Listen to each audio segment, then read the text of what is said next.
What is Michael like now in comparison to the early years of your marriage? Obviously better, but go ahead. Improve with age, right?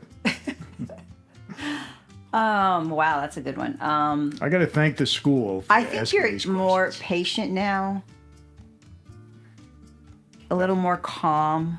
For the most part, you can turn into a wild maniac at times, but God, those are the two main things. I mean, and you're more apt to relax, like to just chill and relax. Where before, when I first met you, just sitting around watching TV, or that was just like you had to get up, you had to do something, you had to go somewhere, you had to be somewhere. But I think that's just you're getting older, so our favorite things are to do what? Nothing. Yes. Drink tea, watch a movie, have a glass of wine. Yeah, it's amazing how you evolved like that. But you are more calm, definitely, for sure. Yeah. But I don't know, you're pretty much, you haven't changed a lot in that sense. No, I am who I am. You are who you are, that is for sure. Yes. Okay. All right. Legit. More lovable, you think, or love? No, you've always been extremely lovable. Oh, thank you, dear. I thought as you got older, it would, but it has not. Oh. School, I love this question. Thank you. All right. How did you meet each other, and what initially attracted you to each other? Oh, I'm going to get burnt on this one. Go ahead. How did we meet each other? We met on your film, and what initially attracted me to you, I wasn't initially attracted to you. I know that. You've said that to me many times. But I think once I had a little conversation with you, I thought you were very charming and kind and very respectful. And, my only issue is that, when you're 20, anybody's over 30 is old. So that's what I thought. But Well, I was 31. Don't get too carried away. going to be 32 very soon. Yes. Okay. So actually within days, you were going to turn 32 and I had just barely turned 20. So. All right, school members, since you started this, I'm going to expand on these questions. What was it that wasn't attractive about me to you? Age. Okay. Legit. Age, probably. And just kind of like you were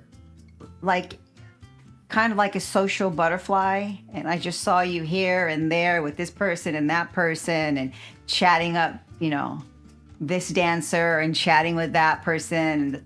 I don't know, that wasn't attractive to me. But, when you're 20, what do you really know is attractive to you? Like, Well, you I was didn't. young. You didn't know that I was part of the mob at that point. You didn't know that. Oh, God, no. I think if I would have known that, I might have just got on a plane maybe and went home. Well, you tried to do that. Remember? I did. And I stopped and you. you came after me. Yeah, remember? Yeah, I mean, just, I just look at I look at my girls now. Jules is 27. And to me, she's so young. She's so young. Like, I look at her like, she's just like, sometimes I look at her like she's just a kid, and she's not. I was 25 and had 3 children. And I was traveling around the country to visit you at every institution that you were at. Driving, flying, mostly with somebody from my family would come with me, but usually sometimes by myself. And then renting a car and then driving to see you. And I'd look at my kids and I'm like, wow, I just can't imagine. I was so young. And I look at pictures of me with my kids and you, and I'm just like, what the heck? But obviously my life was different from theirs, at the time. So I'm glad that they don't have to go through the same thing. Yeah, of course. So thank God, they're blessed. They've had a nice life. I mean, everybody has struggles, but they've had a nice life. Well, there certainly were challenges. Oh, yeah. Being the wife of Michael Franzese, no question. We won't get into that. I'm saving that for the Girl Bye podcast. I'm going to get away from that one. I've asked enough on that one. That's for the Girl Bye podcast. Girl Bye is my daughter's podcast, and I don't want to be a fly. Or maybe I do want to be a fly on the wall. You will not be a fly No? on the wall. No. All right. Come on, we're not going to. What are we going to say? All right. So, okay. What is... oh, wait a minute, dude. What is Cammy's favorite wine? My favorite wine is probably the Areni.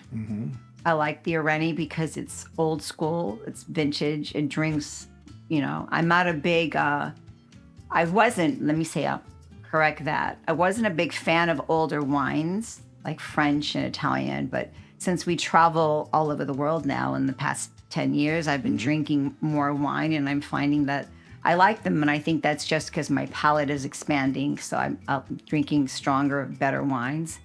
So it reminds me of that. It's got a really nice, velvety, silky taste to it. And for me, it pairs well with everything. So that would be my go-to. I also do like the Malbec with certain foods. Okay. And the white is easy drinking, but my favorite is probably the Areni. Yeah. We know what your favorite is. Your favorites are the fruit wines. I love the fruit. You love them because you drink them. I love them all the time. Yeah, I mean, I really do. And No, I know you do because I'll come home from a workout. It's 1:00 in the afternoon, and you're walking around the house sipping wine. I'm not crazy about the pomegranate because I'm not crazy about pomegranates. You don't like pomegranates. That is true. But you do like the strawberry and the blackberry. But the pomegranate happened to be the best seller, for a long time. Because pomegranate, it's also antioxidants in that. So there's some health benefits to that. And when people hear that and they're like, sign me up. Yeah, but on people wine is subjective. Yeah. I'm not going to say I love every bottle and I want to drink it all day long. If you did say that, then you would not be telling the truth because Exactly. you can't love every wine. But other people love it, and that's what's important. Yeah, absolutely. Okay. All right. What is your favorite Bible verse and why? What is my here? I have lots of them, but You got so probably many. my main one is Joshua 24:15, which was my mother's favorite, which is, as for me and my house, we shall serve the Lord. Because I feel like if you proclaim that over your home and your children, that's a bold statement. So me and my house, no matter what, no matter where, no matter when, we will be serving the Lord. Good, bad, and indifferent. We will be serving the Lord. And let me ask you, would you say that has been a guiding verse in keeping our family together? 100%. 100%. And I think, before I lost my mom, she was always praying for people, praying for you, praying for me.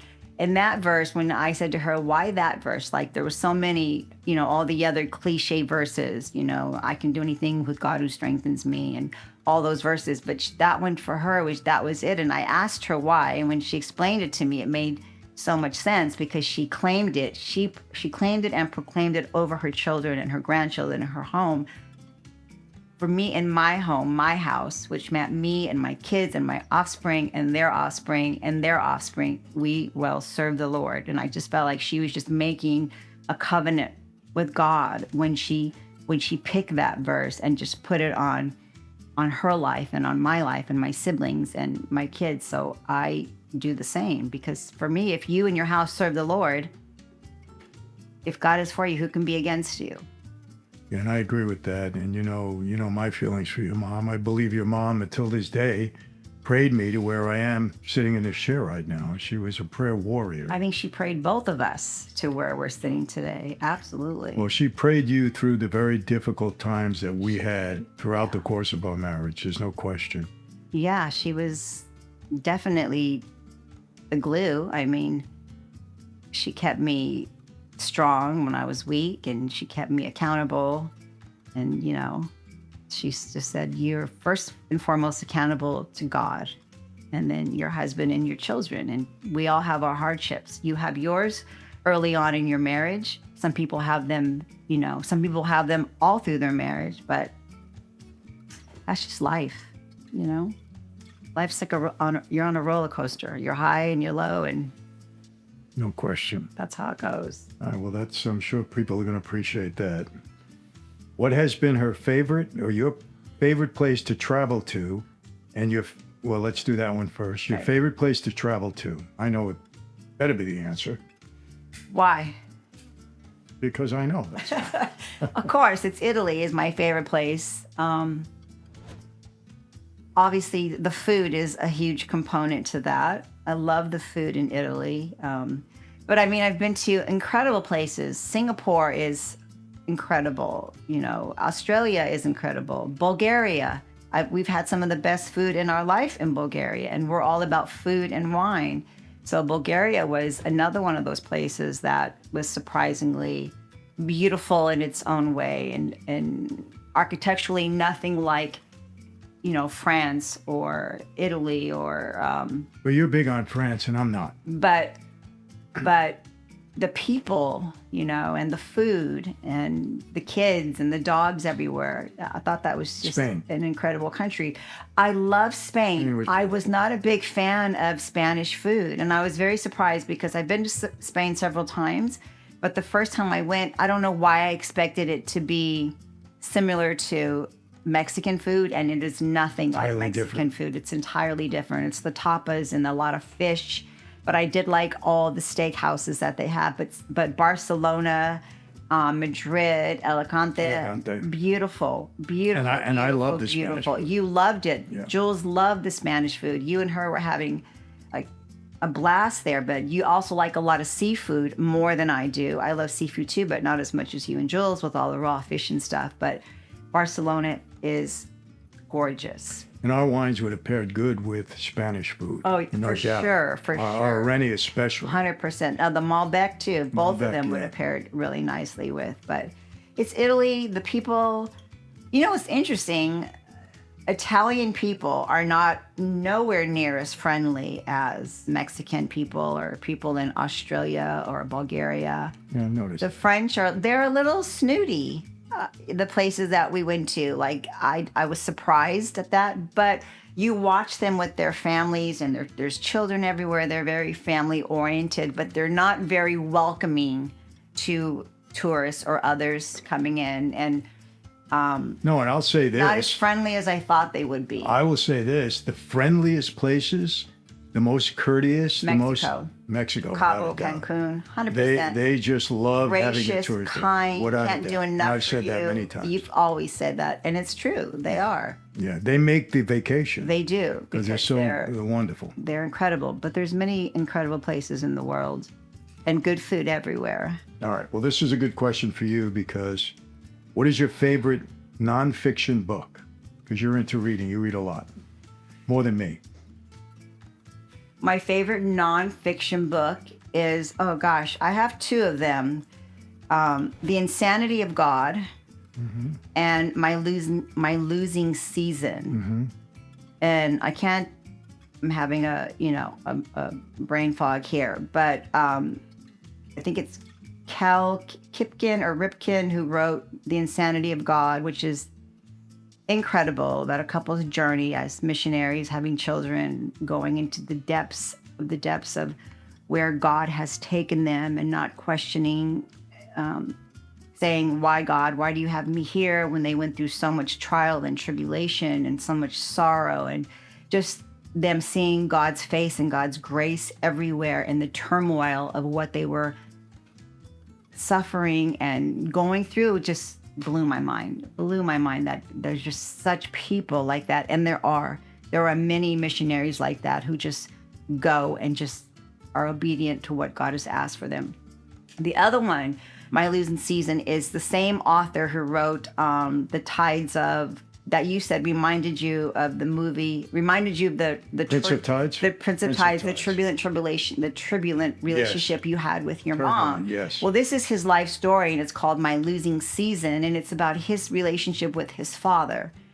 And it's so incredible, so heartbreaking, but yet so beautiful, the father and the son. And it's mainly, the father was just a brute, but the son was a gem. And he ended up being this prolific author who wrote all these incredible books coming out of what his father put him through. But what the mom, just those two books, I just tell everybody to read them whenever I can. And if they like, oh, I'm going to get it, I'm like, I got you. I Amazon it to them right away because it's such a great book. You really get immersed in your books. When you love a book, we I all hear drive about everybody in the house crazy. We all hear about I it. come all the downstairs, I'm like, listen to this. You can't believe this. But this kid, the resilience, and it kind of reminded me of, because you and Michael were going through a really tough time, the two of you, and it kind of reminded me of that. And you were nowhere near how this father was with his son, but it reminded me of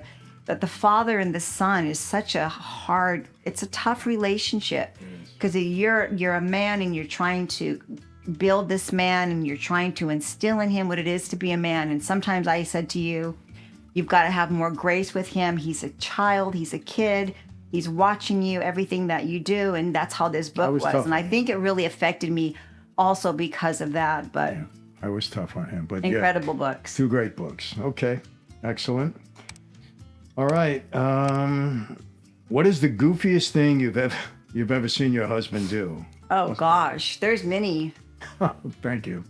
There's many. Well, don't give many. Just the goofiest. The goofiest. Oh, God. The girls and I were talking about. Oh, really? Yeah, we were on vacation somewhere, and you were expecting a phone call, Yeah, I remember. and we were all sitting in the parlor of Yapping at the you. hotel, and we were all talking and we're laughing about our day, and you're on the phone, and you're standing in the corner, and you're like having this serious phone call, and obviously we can see that you're quite upset. Obviously, no one's paying attention to you. They're like, Dad's on the phone, per usual. And the next thing we see, I turn around and you've got the curtain and you're like wrapping yourself in the curtain, kind of like a burrito. And we're all looking at you. You're like, I can't hear. Can you please be quiet? And next thing, you were literally wrapped in this curtain. Until this day, remember when Dad wrapped himself in the curtain because he was trying to get some peace. But that's like, I never imagined like an ex-mob guy wrapping himself up in a curtain to get some quietness. But I mean, come on, babe. No, I was trapped in a hotel. You do some pretty silly, goofy things where I just kind of look at you. You're like, why are you looking at me? I'm like, I'm just observing.